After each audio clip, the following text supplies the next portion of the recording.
எல்லோருக்கும் வணக்கங்க. இதுக்கு பேர் ஏர் குடிசைங்க. இது அந்த காலத்தில் ஆடு அடைக்கிற பட்டிக்குள்ளே வைக்கிறதுங்க. ஆடு மழை வந்தால் நனையாமல் இருந்துக்கும்.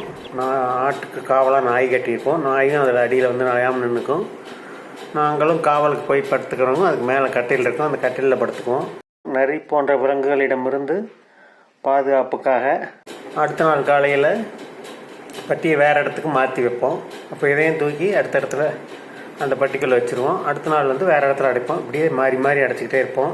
முதல் நாள் ஆட்டுப்பட்டி இருந்த இடத்தில் ஆட்டுக்கழிவுகள் நிலத்துக்கு நல்ல இயற்கை உரமாக மாறும். இப்போது அதெல்லாம் இல்லை.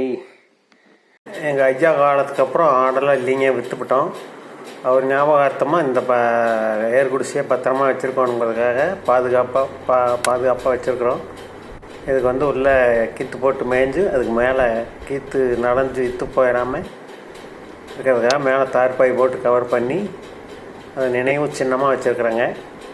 நன்றி, வணக்கம்.